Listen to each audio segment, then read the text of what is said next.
My name is Michael Albert, and I'm the host of the podcast that's titled RevolutionZ. Our guest this week is Alex Hahn. Alex is executive director of In These Times. He has organized with unions in the community and in progressive politics more broadly for 2 decades. So, Alex, welcome to RevolutionZ. Thanks, Michael. I'm really happy to be here. Okay, I'd like to talk to you about alternative media, something we share in common.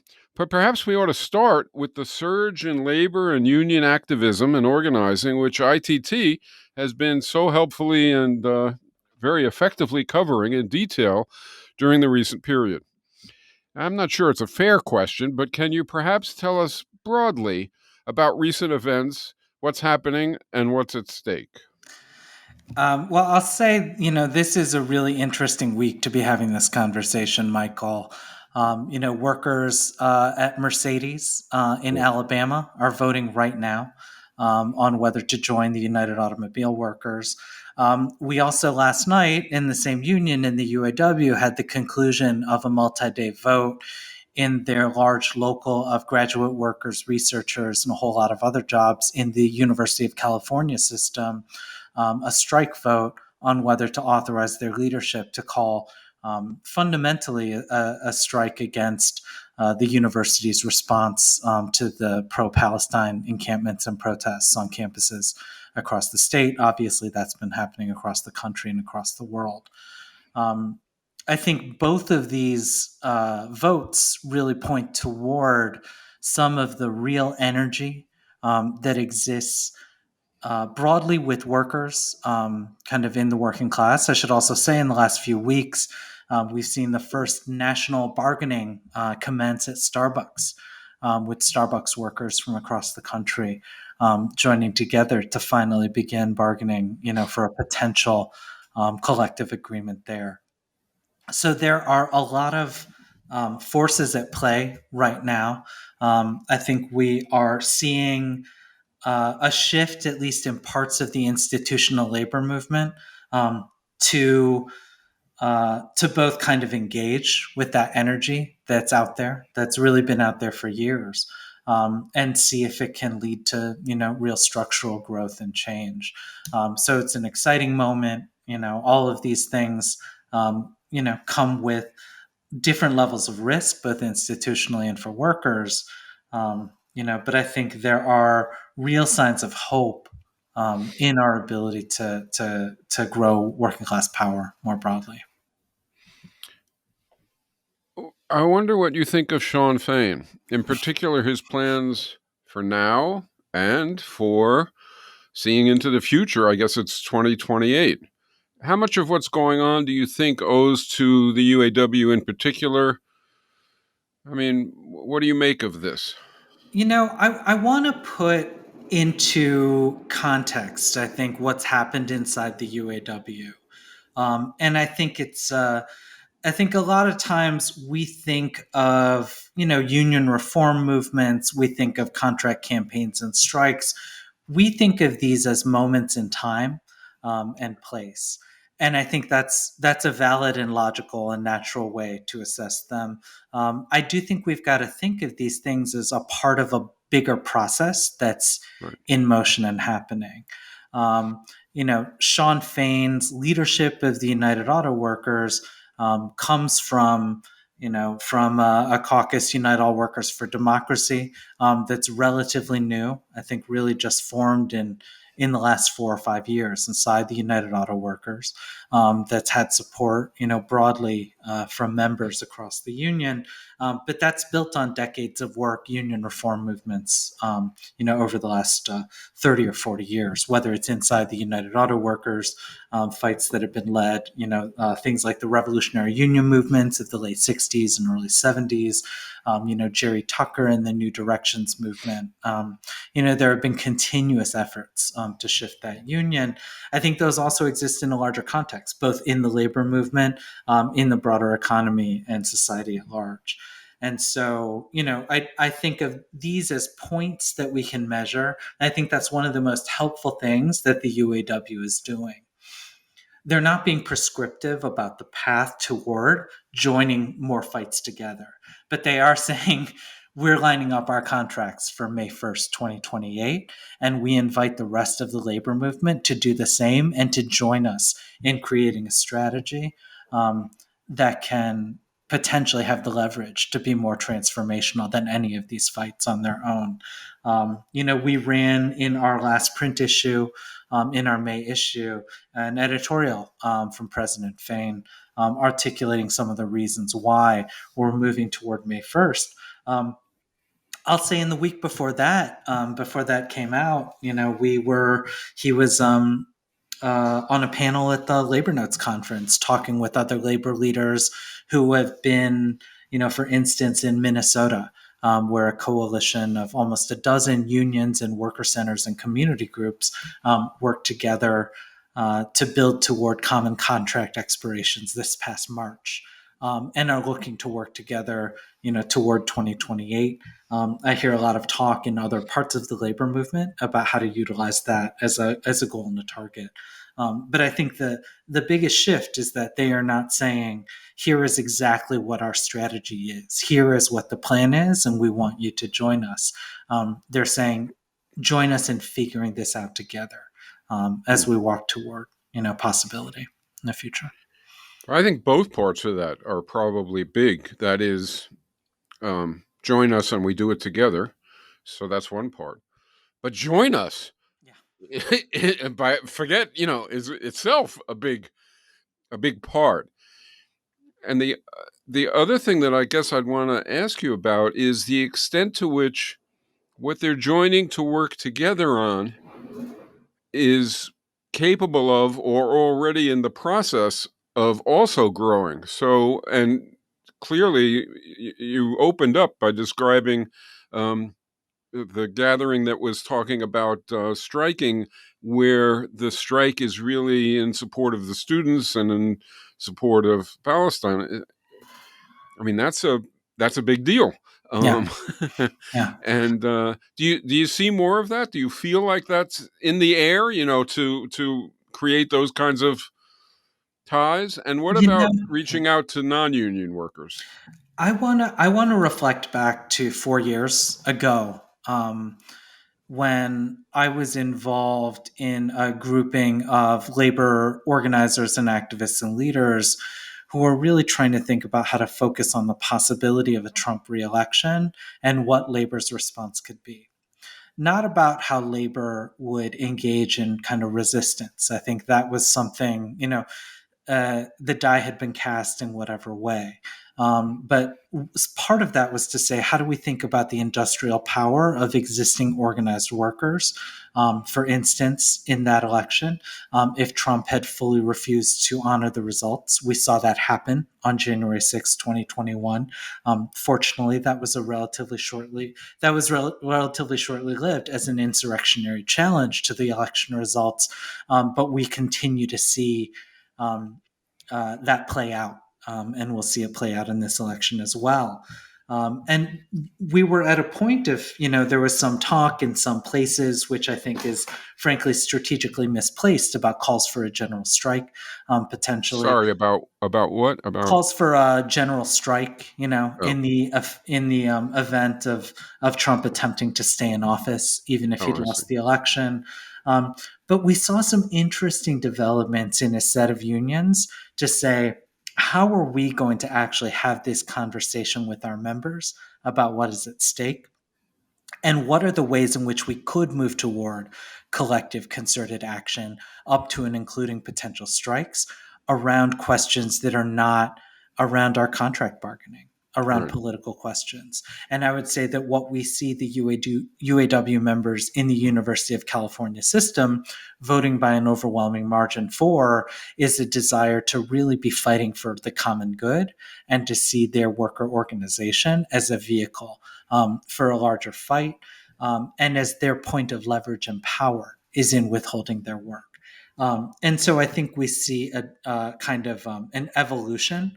And I think over the next 4 years, regardless of how this November turns out, I'm hopeful that we'll continue to see that evolve in ways that might not actually be imaginable right now. And you point to one of the key questions, right? Whatever the quote unquote upsurge in labor is, the numbers don't fully bear that out. And it's something that takes time to Right. take root. But we have many, many more unorganized workers than organized Yeah, of workers in course. this country right now.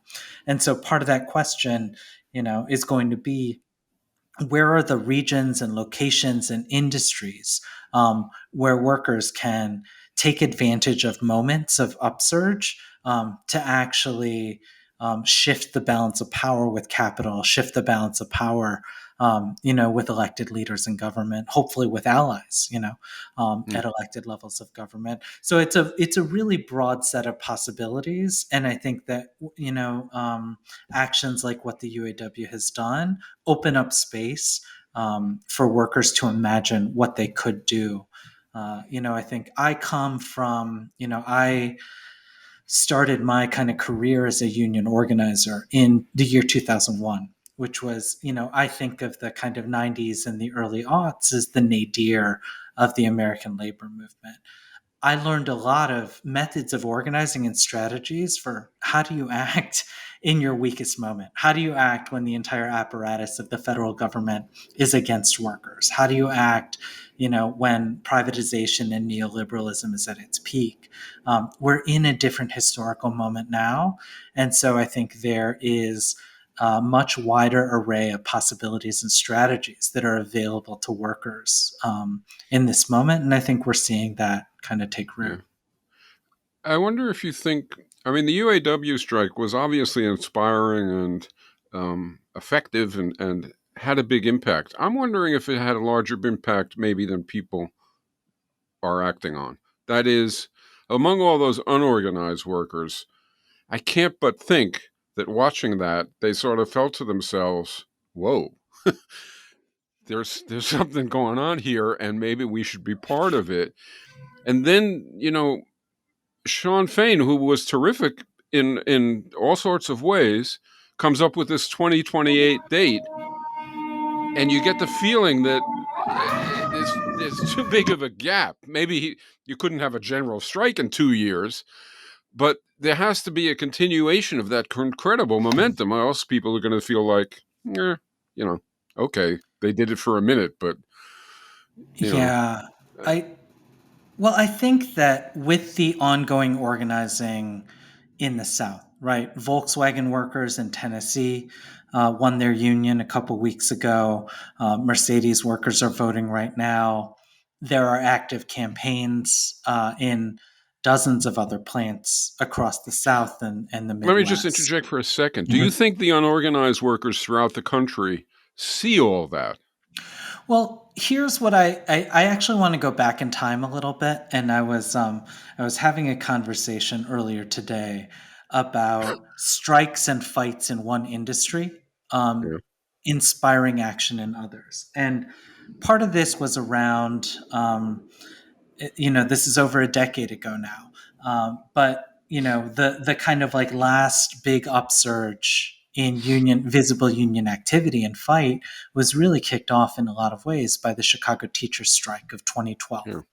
It was the first strike of that union in 25 plus years. It was at a moment when kind of, the privatization of schools, the charterization, we had Hollywood movies boosting privatization of schools and charterization. But the 2012 Chicago teachers strike was really a strike that broadened the horizon of possibility. It was a strike that was centered around the schools that Chicago students need. The reason I bring that up is because a week after that strike, I was at the time working with groups of workers in downtown Chicago, in part, who were gathering together and trying to talk about strategies to build organization across workplaces in industries like fast food, restaurants, retail, where it was hard to imagine how you could, build to a union election and win something meaningful in one shot. And 6 weeks after the Chicago teachers strike is when a group of 150 workers in Chicago launched the Fight for 15, which became, a huge movement across the country. But I will say was directly inspired by the Chicago Teachers Fight. It was Right. directly inspiring to a group of workers, largely young people, many of them who had been recent graduates of Chicago public schools, seeing their teachers go on strike, not just to fight for their own wages and working conditions, but to fight for their communities and their neighborhoods. I see some of that same possibility across the South, where the UAW is organizing. Um, I'll say in a state like, Alabama uh, and Tennessee are different than a lot of other southern states in that they have a deeper and union tradition and probably higher rates of unionization than many people would imagine. But a state like South Carolina, the least unionized state in the country, one or two auto plants organizing in South Carolina will double the number of union members in that state. One or two auto plants organizing has the possibility, if other workers are in motion already, and if Mm. other organizations, not just unions, but worker centers and non union organizations, are ready to take advantage of that excitement and inspiration. In a lot of ways, it's one of the lessons we can draw from the organizing of the CIO in the 30s and Right. 40s, right? How do you take energy that comes out of the auto plants and sit down strikes, and it inspires sit downs at Woolworths, and it inspires kind of workers who are all around it, to organize. So I see potential transformation as long as we have groupings of workers and organizations that are ready to take advantage, of that inspiration in the moment. Maybe sticking with the current activism, but shifting a little over, because ITT isn't only about labor struggles. Mhm. But do you think the workers' efforts this past year, and you partly answered this already, or two, have contributed to students being ready to rebel? And do you think the students' incredible efforts for Palestine will link with and propel labor efforts, and for that matter, vice versa going forward? It seems like there's a lot of potential here in both directions. What do you think? I think that in the few years before the UAW's stand up strikes of last year, we saw an enormous surge in unionization, in higher education, and particularly of graduate student workers, but I think across the board. Whether it's of tenured faculty, whether it is of adjunct faculty, whether it's student workers, whether it's other workers on campuses. And I don't think it's an accident that in many of the campuses, where protests have kind of had the broadest character, are campuses where elements of the leadership have really come out of some of those graduate worker organizing drives. We've seen tens of thousands of graduate workers on campuses across the country, form and join unions over the last 4 years. And so I think it points toward the ability of, we can think about movements as separate issues, and we can think about them as separate questions. But we know that workers in their day to day lives do not make those distinctions, right? If I am a nursing home worker, who has to drive 25 miles to get to my job, um, the issues of kind of racial profiling and kind of lack of transit, of terrible housing, are very linked to the poor treatment, that I get at work. For a graduate student worker, for a lot of the workers who've been organizing, I would say that I think that organizing boom has really helped to contribute, to a broader consciousness, particularly at a lot of these kind of elite university campuses. Although that's not the only place where that activism has happened. So I think these things feed each other. I think they feed each other in really constructive ways, and I would love for us to see. I think the arc of the last 4 or 5 years, with the uprising in 2020 around George Floyd's murder, with the pandemic and the response to the pandemic, with the kind of defense of democracy and the defeat of Trump in 2020, with this upsurge in organizing, and with the really sharp, things that have been laid bare and very obvious and clear, from Israel's siege of Gaza. I think all of these things work together, to create a bigger consciousness among a group of workers. And I think, I'm excited to see where that leads going forward. on the flip side of all this, we can't deny, much as it would be nice if it wasn't the case, that lots and lots of workers um, support Trump and think that there's some validity to supporting Trump. And I wonder how you, for your own thinking, relate to that.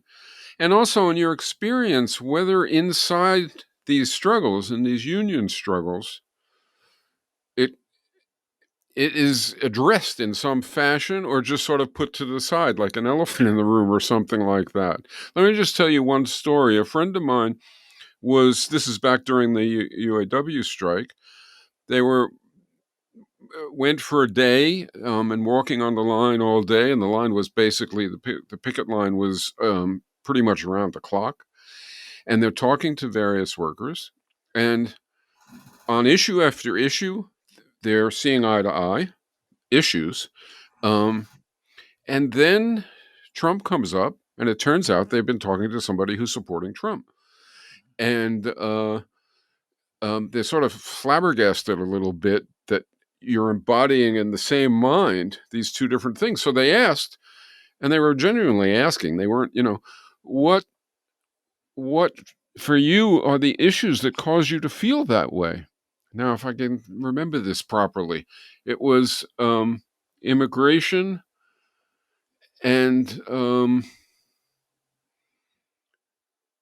I can't even remember what the other one. It might have been the state of the economy, but I don't, Mhm. Uh, but in any event, you had this strange contradiction staring you in the face.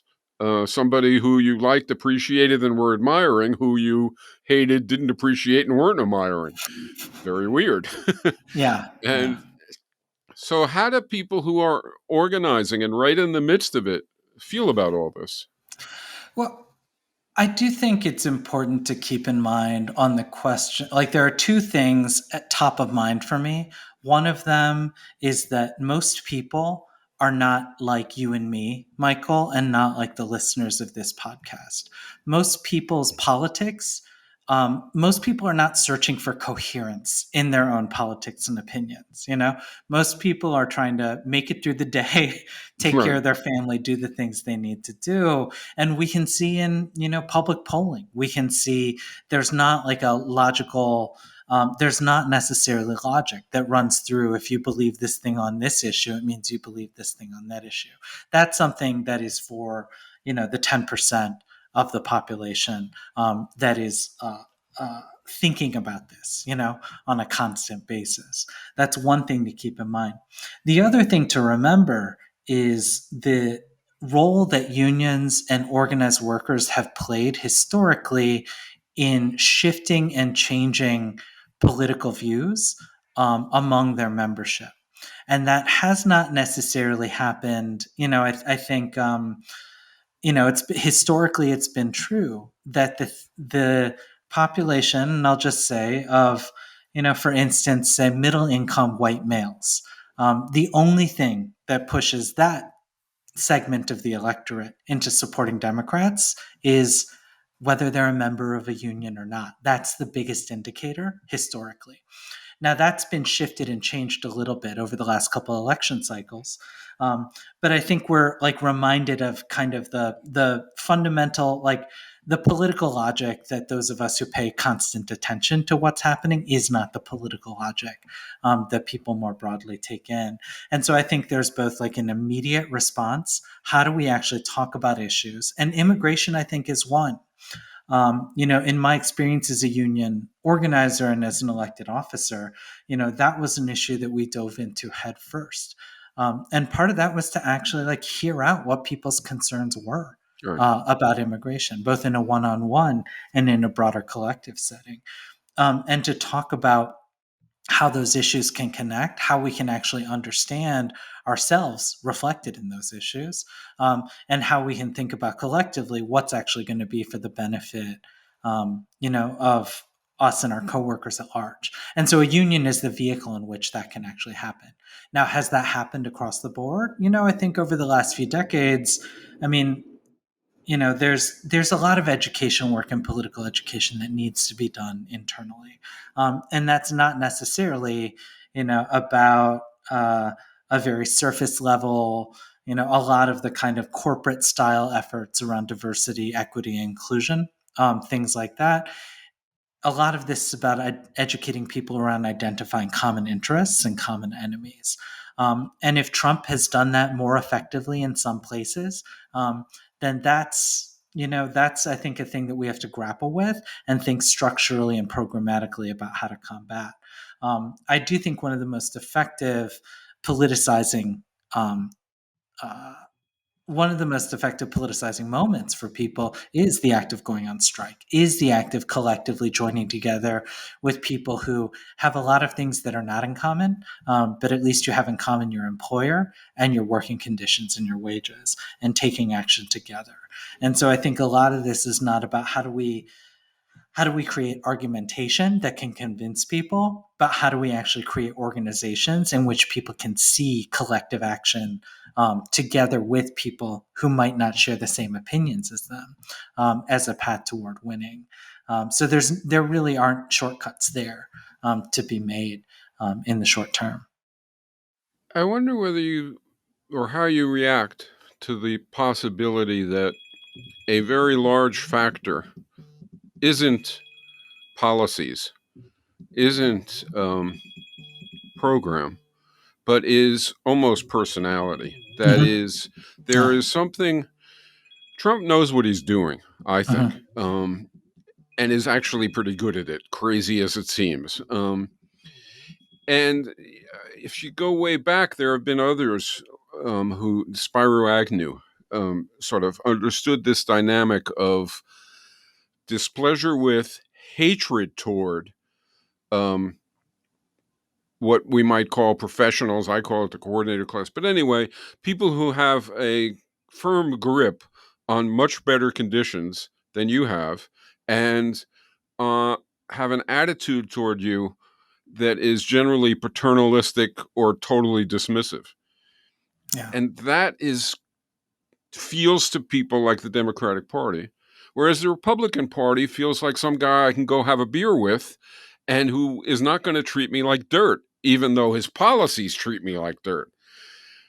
And somehow it seems to me, because when I look at the positions of the people who are voting for Trump and I hear them talk, they're not crazy. They haven't lost track of reality by any means. Their cities are falling apart. They've got relatives who are dying of oxycodone. They've got, you go through a long list of stuff. And then they look around and they say, are the Democrats going to deal with all this? No evidence. I don't, no, that's where it came from. Is Trump going to? No, but he might trake up everything so fucking much that something falls into our lap. I think that's more Yeah. where the support is than his policies, Yeah. which they're oblivious to. Does that make Yeah. any sense? It does make a lot of sense. And, I spent some time in 2020 trying to elect a young man named Bernie Sanders to the presidency. I worked on his national political team in part for specifically this reason. Yeah, We don't need the correct policy platform list. And we do. we Um, need it, but but we it's not need to everything. pair that. We need to pair that with somebody who can actually speak to people's Yeah, fears and speak to people's hopes. It's also important to keep in mind that it is easier to organize people around a dislike of an other, especially when it's something where we can construct, the thread of what do immigrants mean for your jobs? What does somebody else having rights mean for the security of yourself and your family? As false as those choices might be, than it is to construct a multiracial democracy, yeah. and so I also think like we need to be in some ways on the left a little bit easier on ourselves. That's a coalition that has the ability to come together, and that we don't need to win everybody over to that. What we need to do is figure out how we are blocking the worst of what can come to give space to build that multiracial democracy that is much more challenging, that is like very unfinished business. But demagoguery can only go so far. And so I do, this isn't necessarily a direct answer to your question, Michael, but I do think, I think we can, the die is cast right now, for what this election is going to be in November. It's going to be two candidates that by and large voters don't like that much. Um, it's going to That's an be two. understatement. It's going to be two people, who represent in some ways very divergent, points of view and opinions, and then in some ways like represent a continual consensus of a system that has like immiserated people and taken away their agency and power. Um, and so I do think like part of this is looking toward what are the setting aside who those candidates are at the top of the ticket, how are we developing and building voices that people can look to? Like Trump does speak very effectively to the id of a pretty big segment, really, of the Yeah, American populace and electorate. yeah. That doesn't make them Trumpists, but there is a percentage of the electorate, and it's alarmingly high, that shares those views. But I think we've got to think about what can block the worst of what's going to happen, what's possible in November and beyond, and how do we point toward a future in which we can. There's no reason why progressives and the left more broadly can't elevate leaders that can speak to those kind of fears and hopes too. And I think we see some of them. I mean, Sean Fain represents one of those. Some of the congressional members of the squad. We do have ways in which people are appearing and asserting themselves into the public stage that can play And that of role. course, there's a sector of the left that the minute something like that arrives, they pull out the knives to try and criticize it to death. And Yeah, that's yeah, a problem also. that will never not be a problem. But I do think there's the fact that we're sitting here right now and having this conversation. The fact that we've got kind of activity and activism happening in ways that you or I would not have predicted 1 year ago today. Yeah. I think should give us some hope for the Yeah. future, whether that's immediate future or the longer term. All the comparisons that are going on between 68 and now, which most of them I don't like because the people looking back on 68 are saying, weren't we great? Which, if anybody believes we were really great, that's a reason to go to the beach, because you're not genetically better than we were in 68. We were Mhm. wrong. We did things wrong, right? We made mistakes, and that should be the lessons. But one thing that's interesting is among, I don't think I knew anybody, certainly not me, and none of the people who I knew then who are still involved, but almost nobody who was involved in the activities, so to speak, not just leaders, but people who were involved, took 30 seconds, probably even 5 seconds, considering whether or not Trump Humphrey needed to win instead of Nixon. Mhm. It wasn't something that even crossed your mind, right? Fuck them all. Mhm. That was and of course that exists now, and the fuck 'em part is right, but there's a difference. Yeah. And but the fact that the students are open to, not everybody, but a lot of them are open to simultaneously being really radical and militant, hating what's going on, but taking into account consequences and trying to be a little strategic is different. Um, Yeah. it really is different, and that gives me hope. Yeah. I think we see hopefully a growing number of kind of activists, people who are engaged in this, and people who are just thinking, who aren't necessarily directly engaged, but are really thinking about, what's Yeah, happening in Gaza, what's happening for the future of this country, that we have to be able to hold some real tensions and contradictions in our head. yeah, Just as we all have to do in our day-to-day, everyday lives, yeah, um, and think about the ways in which we're going to be able to build a bigger coalition that can actually move forward. And I would argue that one of the challenges and one of the great dangers, regardless of the outcome of the November election, one of the greatest dangers is, if a segment, whether win or lose in November, whether a segment of that kind of right or center of the Democratic Party decides it doesn't need the progressive wing, to move forward. Now, whether you're a person who believes, we need to reform the Democratic Party or replace it, I think that, a path forward is about uh, leadership from a progressive left axis, whether that is, in the form of a different party, whether that's in the form of internal Democratic Party reform. I would also say that that's kind of a project that I think has its clearest purchase right now in the city of Chicago, where I'm sitting, where I mentioned the Chicago teacher strike of 2012. And one of the organizers of that strike is sitting in the mayor's office right Right. now, and living with all of the day to day contradictions and tensions that go with that. But we've got, a kind of electoral and governing coalition in Chicago that was led by the progressive left axis, and is being challenged from all sides, and attacked really from all sides.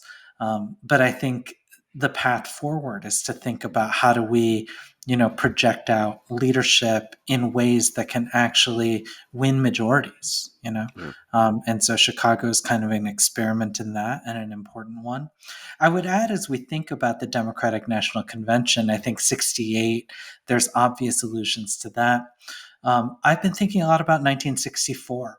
And I've been thinking about the role of the civil rights movement in opening up a clear space, the role of the Mississippi Freedom Democratic Party, in, at the end of the day, losing beautifully in 1964, to open up the possibility for the future. And Yeah. while 68, I think, complicated and scrambled that a bit, you can see in the success and building of Black politics that was kind of not, that had a lot of different ideological characters reflected in it through the 70s and into the 80s. Yeah. Um, here in Chicago, as reflected in the mayoralty of Harold Washington in the Right. 1980s, which was one of the last moments in American politics where you had, again, a progressive left led Right. coalition, Black led coalition that was able to take power. So if we can think about this year as a melding of 64 and 68, I think we'll be better off for that, than just thinking to some of the parallels, with 68. Yeah. Um, I guess I wanted to, and I still want to try and talk a little about alternative media also.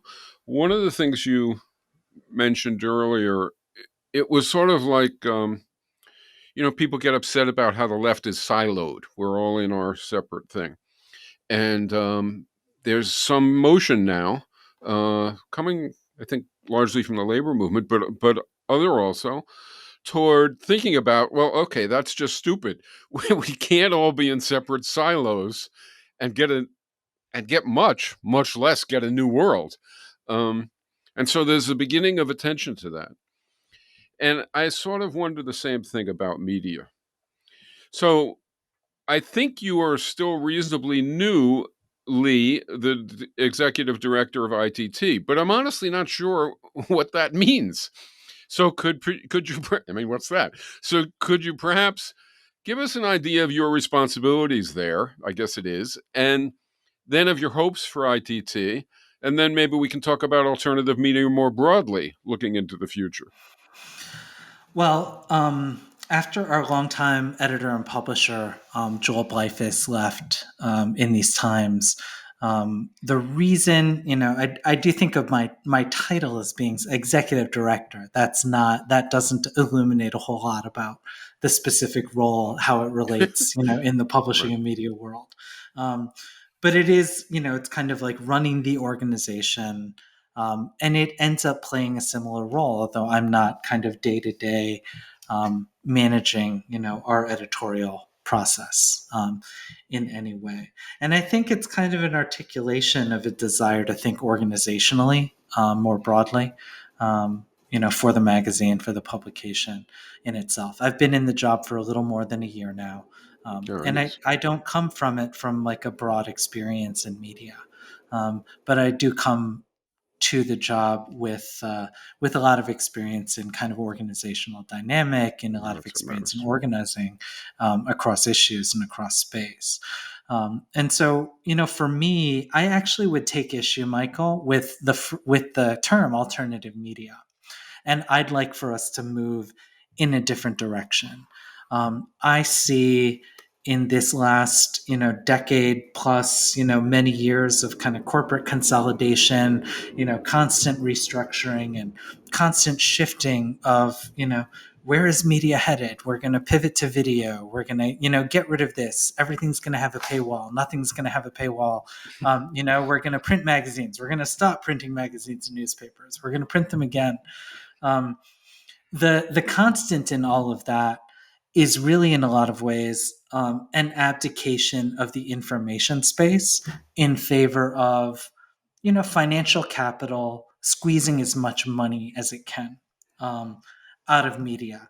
And so I think what that has created is potential opportunity for us to not think of ourselves as alternative media, but is there space that we can take in movement connected, in left and progressive, and kind of like sharply political media? I think in some ways, it's there are some similarities and parallels to how Fox News, engaged in kind of taking over a segment of media that was really there for the taking with an ideological clarity that they had at the So, time. new media, I better it, media, yeah, it could be new. I just don't want to be. I think thinking of the term alternative is, peripheralizing, we're we're automatically putting this in kind of reaction smart, to something else. right? Um, and so I want to think of, do we have the ability for people centered and people powered media to actually take up a much bigger space? Because that space has been taken up by the tech platforms, that space is taken up by disinformation in a lot of ways. And so, how do we combat that? Is kind of one of the fundamental questions, I think, of the next few years. Okay, well, you're not going to get an argument from me on that, but I mean, I agree, but there does come up a question. So there are a lot of not a lot. There are a certain number of possible participants in what you're saying you'd like to see emerge, right? They've been called alternative media. They exist. They, some of them are associated with radio, some of them are associated with et cetera, et cetera. So all Mm-hmm. that exists. Historically, all that has been siloed. If we use the term that comes over from activism, right? Mm-hmm.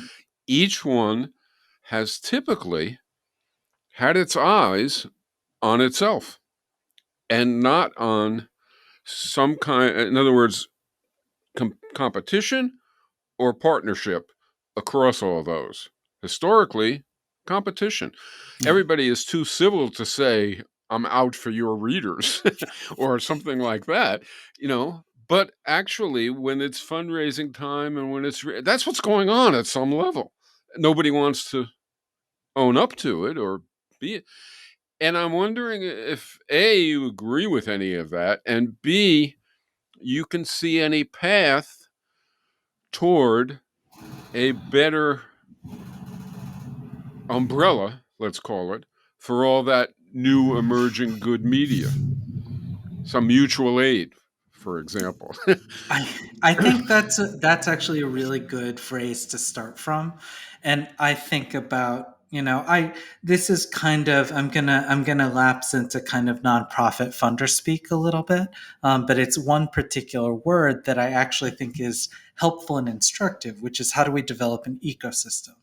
It's How not do we about develop? an ecosystem. So an Okay. ecosystem of media that allows it, it's not about creating a new New York Times, right? It's not about, one dominant or a handful of dominant players. It's about how do we take what really are dozens of different projects that exist, maybe more than that, and how do all of them find a bigger audience Right. in the broad universe, of kind of possibility and potential. And so I don't have a really good plan to do that. But part of having these conversations is about how do we think about building the structure of that ecosystem. I think we've seen some of that done in the world of community organizing and nonprofits, which historically has been competitive in the same ways that you talk about, independent media being competitive. But I think, particularly over the last 10 years, there have been some real experiments in thinking about how do we work collaboratively on funding a set of different projects? How do we think about sharing resources where it's appropriate? And I do think that that is kind of like a nascent project. I mean, I'll point out one thing that is relatively small, and I don't think it's some bolt of genius, but I also think we can't be dependent on a genius idea. It's really just about figuring out ways to work together. This morning I saw a little note from N+1 and Jewish Currents saying, hey, subscribe to both of our magazines for a discounted rate. Also, if you're already a subscriber to one of them, you can subscribe to the other for a pretty deep discount for a year. Yeah. Now, those are kind of in a lot of ways smart business decisions, but the more we can think about ways to visibly work together to say we have audiences that are overlapping, but there's ways to grow the collective audience and ways to Right. grow individually, and I think that that's something that I think there have been efforts to do that in different ways over the years. I think of experiments like the I think the Independent Press Association, like the Media Consortium. There have been efforts like that over the years. But again, as I talked about, like being trained as a labor organizer at the nadir of kind of the American left in a lot of ways, we have a possibility now. Um, we have a growing number of people who identify in some way, whether it's as a socialist, whether it's as a progressive, whether it's on the left. Those numbers have been growing. And so we need to rethink the ways in which we work together now, because the context now is not the context of the 90s or the aughts. Yeah. We have Or had a even earlier. Democratic Socialist challenge in a real way for the presidency, for the nomination of one of the major parties twice in the last 8 years. We have open socialists, in the United States Congress and in over 100 elected offices around the country. And so I do think there's opportunity right now for us to think about what's a media that can speak to the millions of people who identify in that way. We haven't Right. gotten to it yet, but I think that there's real hope and possibility to do that. I certainly agree with you. But there's also a mindset that exists in lots of places that stands in the way. Um, and it's a typically American mindset. It's this competitive, me first mindset. I wonder whether, I mean, the areas where I could see that a change would percolate, or might percolate and affect more areas are money, so fundraising, and sharing resources, like you said, but also editorial. Mhm. Um, doesn't it make sense, or do you think it might make sense for a large gathering of these efforts to talk about and really try to initiate a mechanism for the whole affecting issues as compared to each entry trying to get its perfect position on each narrow issue, but no repetition. No, in other words, there's no momentum behind the small in the large. There's ITT comes up with a brilliant article on something, but it isn't spread throughout the whole media ecosystem, what you called it. And the same for any other Yeah. other such dynamic. It's hard, you know. I'll Yeah. tell you what people used to say. It's not pleasant. They used to literally say, "What's in it for us?" I Mhm. mean, literally. Yeah. So they would say, "Okay, we understand why the small fries want that, but why should we? I won't name the organizations, but at the larger media Yeah. want that." Yeah. And there was the same thing around fundraising. You Yeah. know, it's a tough nut to crack, but it's an important one, I think. I think so, and I think the only way to do it is by continuing to try and continuing to like move these That's conversations. Um, and it makes me kind of think a little bit about these kind of like gatherings of the like elite and ruling classes, whether it's at Aspen, whether it's at Davos, whether it's in other places. Um, there's a way in which I think we've got to actually interrogate how those groupings work and function in order to learn some lessons, frankly. that's And pretty that goes, sad, but yeah, probably true. it goes beyond the media too. And it Yeah, says, how do we think about, how the tech world thinks about like these kind of gatherings and groupings and alignments really, that can work together in some way. I think that there's something there, to yeah. really explore and unpack, to figure out how to do some of that, how to learn some of those lessons collectively.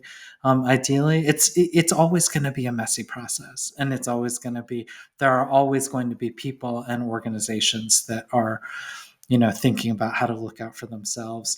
I do think in some of the coalitional organizing that I have done inside labor, between labor and other kind of movement actors, one of the important things to think about is, one of them I've learned is thinking about alignment and groups that are moving in the same direction rather than coalition, which can become a lowest common denominator, Yeah, way of it's doing definitely things. problematic. Yeah, And thinking about that alignment and clarity around what are the things that different people and organizations need. So, if what I need is just a specific amount of money to be able to, pay the printer, and make payroll, for a certain amount of time, being very clear and honest about those needs with those who we're working with, right? And there might be specific you mean editorial goals and needs. Yeah. do you Sorry. mean not fundraising every 2 months, saying you're going to go under the next day if you don't get such and such amount? I mean, Yeah. Yeah. it's just Yeah. really incredible. Yeah. Uh, Yeah. all right, let's I'm not with you. beat I'm this. with you, Michael. It's a start of a conversation. It's not the end of it, Yeah. obviously. So this Um, this is something I'd love to explore more well, deeply with now you. maybe I Yeah. can lose you. Mhm. Next topic.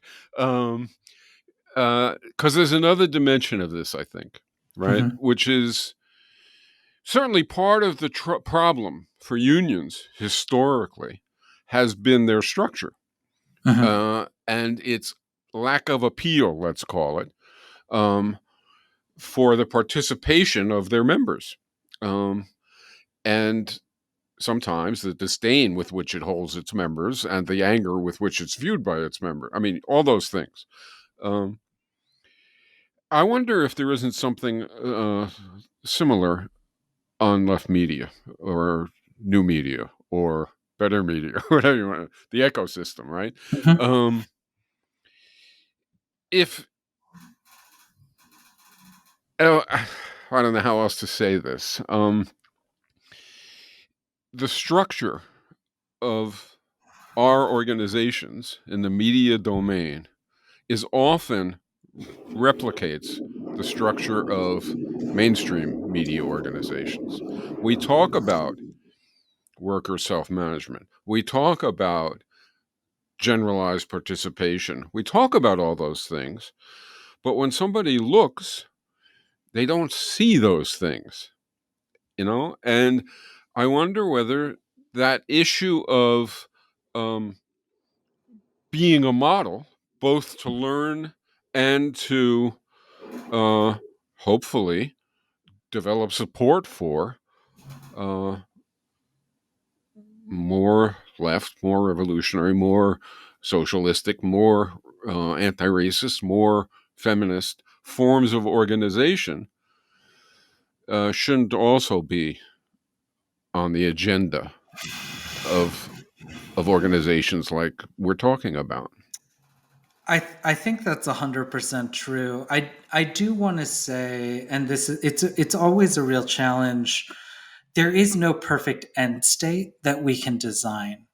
And so to think about organizational structures and kind of like as a prefigurative politics, I think has some, like, there's something interesting about that. But I think it's more about talking about the process. Like I would, Wait, more about talking about the the what was the word? process, like the kind Oh, of okay, ongoing process of okay. democratization and of opening things up. I would actually generally push back on people.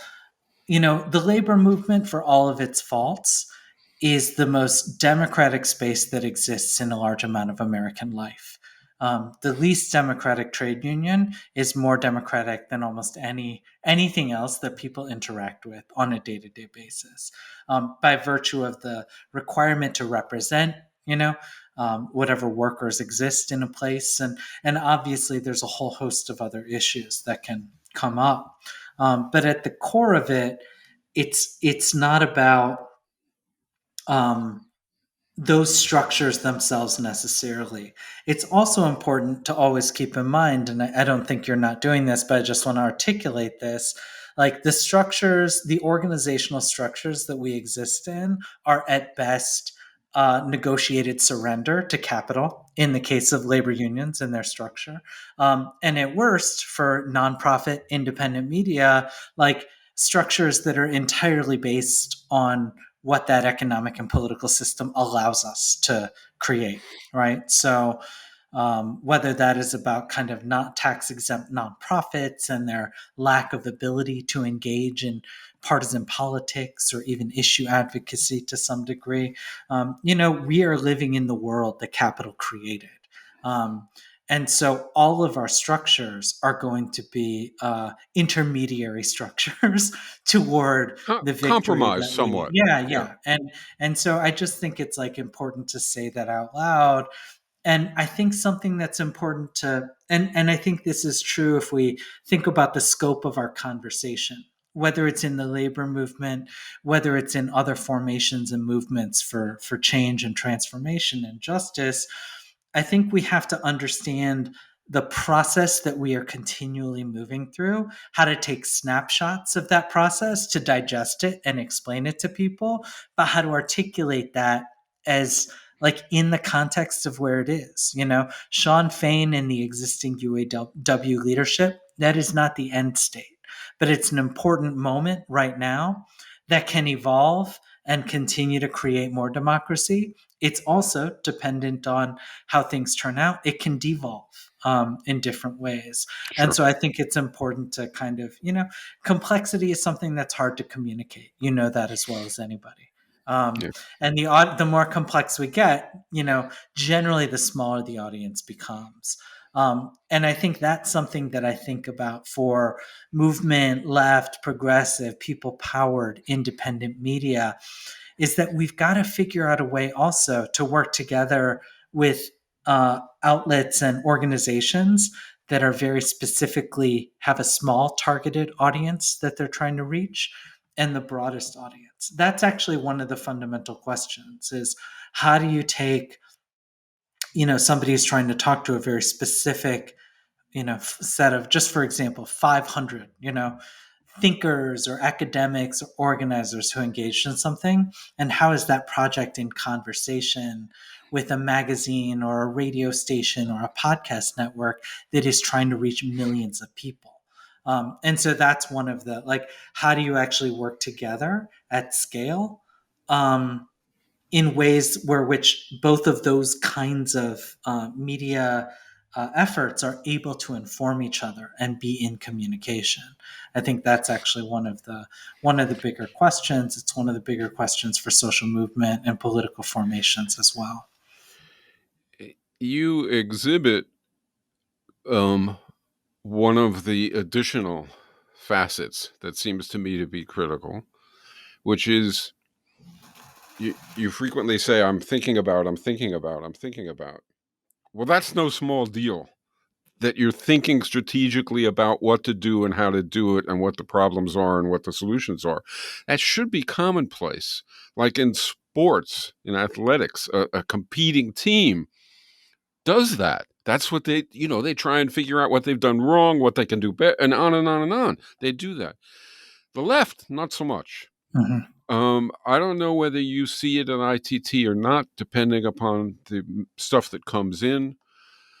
But if I had to, and it would be a guess, right? It would be an impression.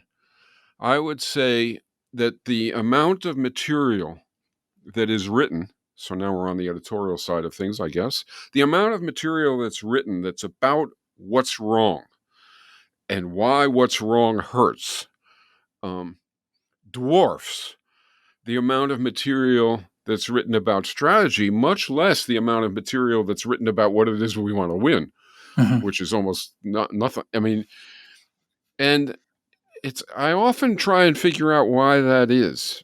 Um, because it wouldn't be the case in many other things, right? If we had a group of people who were trying to build a new city, we would think about, or trying to, but on the left, it's prevalent.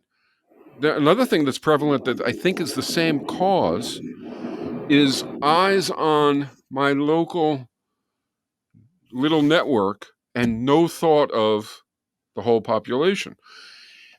To me, this seems to evidence a belief that you can't win. As soon as you think you can't win, it all makes sense, right? Because if you can't win, what's the point of thinking about what you want to win? What's the point of thinking about being strategic? You just want to look radical and get along with your friend. You know what I mean? I Hmm. mean, it's a Yeah. sad formulation, but it really does seem that way to me. And I've enjoyed this conversation because you're the opposite of that. Um, and I think that while that ought to be commonplace, shouldn't get too much praise for that because it ought to be all of us. Yeah. You know Yeah. what I mean? But at least it's some of us. Yeah.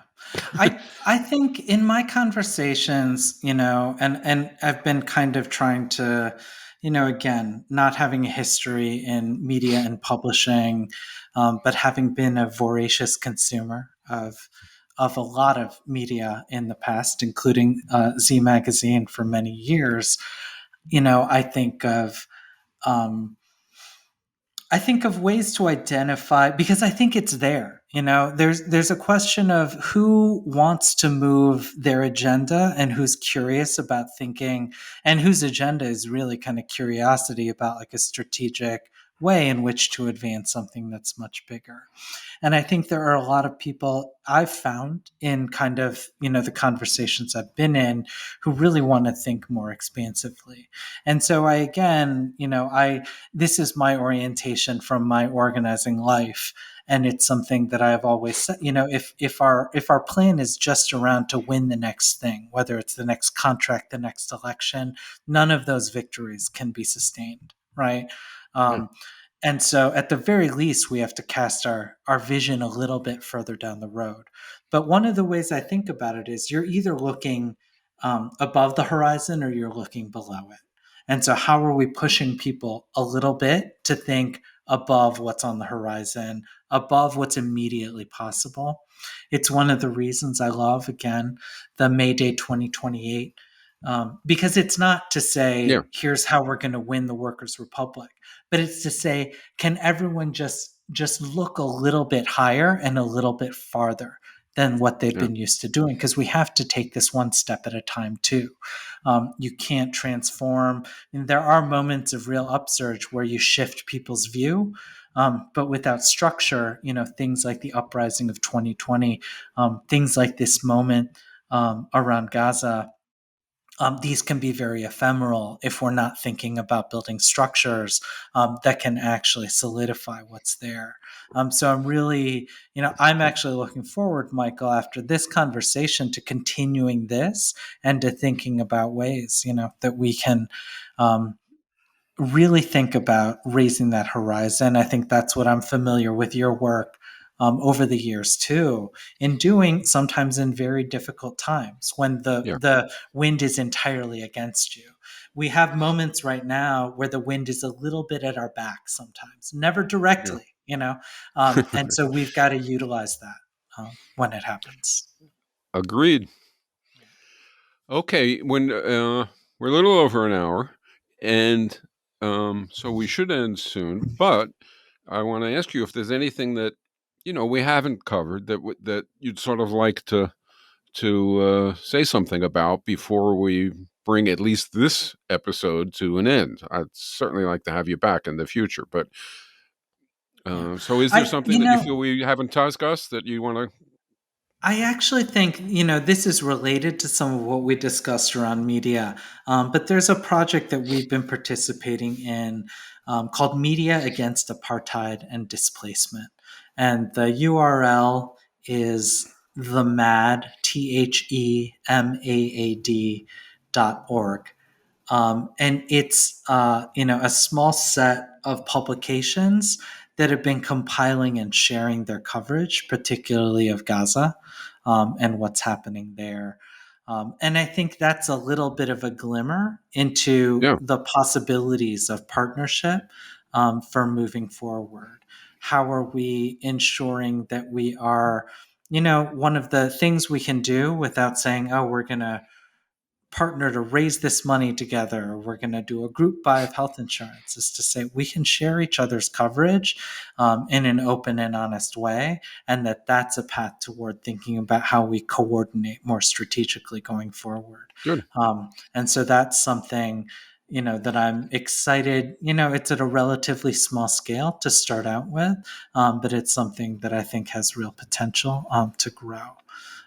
And so that, I think there's a lot of different. We have to do, 1,000 experiments and 1,000,000 experiments, and we have to think about ways to give those some structure and life, Yep. and make assessments of what's working Yep. and what's not. Yeah. But I really appreciate this conversation, Michael. Yeah. Uh, well, thank you for being on. It really Thank was you a for having pleasure. me. Yeah. And all that said, this is Mike Albert signing off until next time for Revolution Z.